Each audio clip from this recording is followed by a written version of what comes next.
राम जी को भगवान मानते हैं सब लोग। अपनी अपनी आस्था हो सकती है, आप मानिए, कोई बात नहीं। हम लोग नहीं मानते वो अलग बात है, बट जिसको मानना है वो मानिए। उन्होंने एक औरत बचाई, अपनी ही एक औरत को उन्होंने बचाया और वो पुरुषोत्तम राम बन गए। हमारे देश की सारी औरतें जो जी पा रही है वो बाबा साहेब की वजह से जी पा रही हैं, उनकी वजह से सांस ले पा रही हैं, उनकी वजह से पढ़ लिख पा रही हैं, उन्हीं की वजह से हमें आजादी है, उन्हीं के वजह से हमारे मौलिक अधिकार है। तो एक्चुअल में तो हम बाबा साहेब को मानेंगे ना, और किसी को क्यों माने। सबको जय मसीह की। मेरे प्यारे भाइयों और बहनों, आप सबको मैं स्वागत करता हूं और की वीडियो में। तो आज की वीडियो में हम देखने वाले हैं राम, डॉक्टर बी.आर. अम्बेडकर और प्रभु यीशु मसीह, तीनों को लेकर आज की वीडियो में हम बात करने वाले हैं। यहाँ जो बहन है वो कहते हैं कि मैं राम को नहीं मानता, मैं बाबा साहेब अम्बेडकर को मानता हूँ। तो पहले आप ये वीडियो को देखिए, उसके बाद हम बात करते हैं। राम जी को भगवान मानते हैं सब लोग। अपनी अपनी आस्था हो सकती है, आप मानिए, कोई बात नहीं। हम लोग नहीं मानते वो अलग बात है, बट जिसको मानना है वो मानिए। उन्होंने एक औरत बचाई, अपनी ही एक औरत को उन्होंने बचाया और वो पुरुषोत्तम राम बन गए। हमारे देश की सारी औरतें जो जी पा रही है वो बाबा साहेब की वजह से जी पा रही हैं, उनकी वजह से सांस ले पा रही हैं, उनकी वजह से पढ़ लिख पा रही हैं, उन्हीं की वजह से हमें आजादी है, उन्हीं के वजह से हमारे मौलिक अधिकार है। तो एक्चुअल में तो हम बाबा साहेब को मानेंगे ना, और किसी को क्यों माने। एज अ वुमेन मैं तो बाबा साहेब को ही मानूंगी ना यहाँ पर बैठकर। तो दलितों को ये बात समझनी चाहिए, इनफैक्ट दलितों को नहीं, ये हमारे देश के सारे ही लोगों को बात समझनी चाहिए कि देश में जो सारे अधिकार हमें मिले हैं वो हमारे संविधान ने हमें दिए हैं। आप अगर एक औरत के बचाने के लिए राम को भगवान मान सकते हैं, आप उनके सामने दिन रात मत्था टेक सकते हैं, आप टेकिए, कोई बात नहीं, वो आपकी पर्सनल चॉइस है। बट जिसने सब कुछ किया उसको आप गाली बकेंगे, जिसके वजह से देश की औरतें, मतलब एक जो हमने सिर्फ पढ़ा है, सुना है, उन चीजों को मानकर तो हम इतना ही ज्यादा आगे बढ़े हुए हैं। जो हमारी आंखों के सामने हुआ है, हमने देखा है, हमारे को संविधान से क्या क्या मिला, उनको हम बैठकर गाली बक रहे हैं, उनकी हम मूर्तियां तोड़ रहे हैं, उनकी मूर्तियों पे हम काली पोत रहे हैं। तो सबसे बड़ा बेवकूफ तो हम ही हुए ना। सबसे बड़े बेवकूफ तो ये देश के लोग हुए कि वो ये सब चीजें कर रहे हैं, जबकि अपनी आंखों के सामने उन्होंने देखा है कि किसने हमारे लिए किया है। तो लोगों को ये बात समझनी चाहिए। जनता ही इतनी मूर्ख हो जाती है एक टाइम पे, वो इतना ही अपने आप को ऐसा समझ लेती है कि भैया हम तो किसी भी को मान रहे हैं, जो हमने चीजें आज तक पढ़ी है, हमने सुनी है, वो हमारे लिए सब कुछ हो गए। जिन्होंने एक्चुअल में उनको सब कुछ दिया, उनको वो गाली बकने में लगे हुए हैं। तो हमारे लिए तो मैं नहीं मानती, बट एक्चुअल में अगर कोई भगवान इस तरीके की कुछ चीज होती है, या फिर माना जाता है, या फिर जो लोग मान रहे हैं, या फिर एक शक्ति है जिन्होंने सब कुछ हमें दिया, जिसके वजह से हम जी रहे हैं, वो हमारे लिए सिर्फ और सिर्फ बाबा साहेब हैं। हम उन्हीं को मानते हैं, हम उन्हीं को मानेंगे। और हर एक दलित को ये समझना चाहिए कि अगर आज बाबा साहेब ना होते, आप अपने आप को हिंदू हिंदू कहलाकर आज बहुत खुश हो सकते हैं, बहुत ज्यादा चौड़ में आ सकते हैं, बट एक अगर ब्राह्मणवादी सोच का इंसान आपके सामने आ गया, वो आपको किसी भी हालत में कभी भी हिंदू नहीं मानेगा।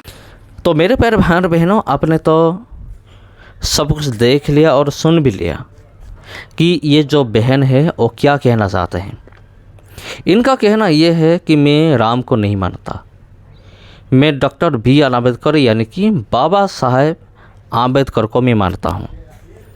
लोग पूछ रहे हैं क्यों तुम मानते हो। वो कहती है कि बाबा साहेब अम्बेडकर ने हमें सारे अधिकार दिया है, ख़ास करके अब जो नारी है, नारी जाति के लिए उन्होंने बहुत बड़ा काम किया है, सारे अधिकार दिया है। आपको पता ही होगा, पहले ब्राह्मणवाद का शासन था, उसी टाइम ब्राह्मण लोग शासन करते थे, वो लोग जो कहते थे वही होता था, छूत अछूत भेदभाव बहुत ही था। नारी लोगों को शिक्षा के लिए यानी कि पढ़ने के लिए मना किया जा रहा था कि नारी लोग पाठ नहीं पढ़ सकते, शिक्षित नहीं हो सकते। लेकिन बाबा साहेब अम्बेडकर ने उन्होंने ये सारे गंदगी को उन्होंने हटा दिया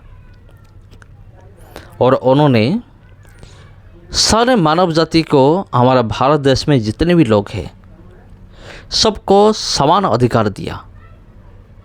नारी के लिए, पुरुष के लिए, नारी पुरुष सब समान है, समानता अधिकार।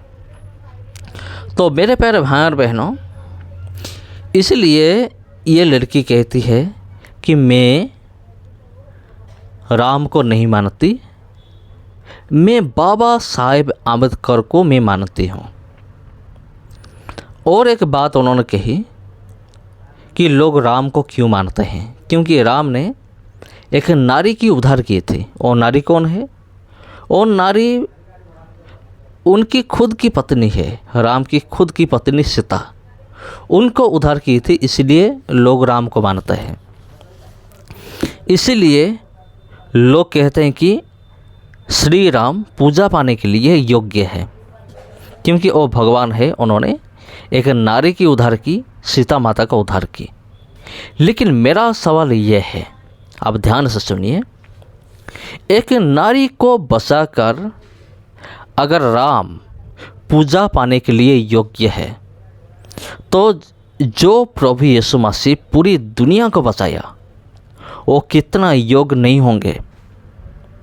एक नारी को बचाकर अगर श्री राम इतना योग्य हो गए हैं कि वो पूजा पा सके, तो फिर हमारा प्रभु यीशु मसीह कितना योग्य नहीं होंगे? क्योंकि उन्होंने पूरी दुनिया को बचाया, सिर्फ एक ही नहीं, पूरी दुनिया को बचाया, वो कितना योग्य नहीं होंगे? और श्री राम उनकी खुद की पत्नी को उद्धार किए थे, उनको बचाए थे। लेकिन प्रभु यीशु मसीह अपने दुश्मन को प्यार किया, प्यार करना सिखाया, अपने दुश्मन लोगों के लिए अपना जान दी। तो प्रभु यीशु मसीह कितना योग्य नहीं होंगे पूजा पाने के लिए? ये थोड़ा सा सोचने की बात है।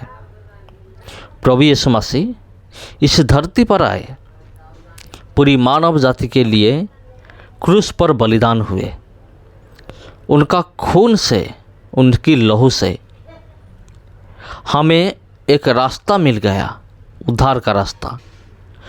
प्रभु यीशु मसीह क्रूस पर बलिदान होकर एक रास्ता तैयार किया स्वर्ग जाने के लिए। इसलिए प्रभु यीशु मसीह ने कहा, मैं ही सत्य हूँ, मैं ही मार्ग हूँ और मैं ही जीवन हूँ। इसलिए प्रभु ही मार्ग है, प्रभु यीशु ही मार्ग है। सिर्फ इतना ही नहीं, उन्होंने क्रूस पर अपना जान दी, उनको मार दिया गया और उनको कब्र दिया गया, फिर उन्होंने मुर्दों में से जी उठा। तो मेरे प्यारे भाई और बहनों, इस वीडियो को लेकर आपका क्या राय है, कमेंट करके ज़रूर बताइए। अगर ये वीडियो आपको अच्छा लगा तो वीडियो को ज़रूर शेयर कीजिए। अगर आप पहली बार चैनल में आए हैं तो चैनल को ज़रूर सब्सक्राइब करके रखिए। फिर मिलते हैं आप लोगों के साथ और एक वीडियो में और एक टॉपिक में। सबको जय मसीह की।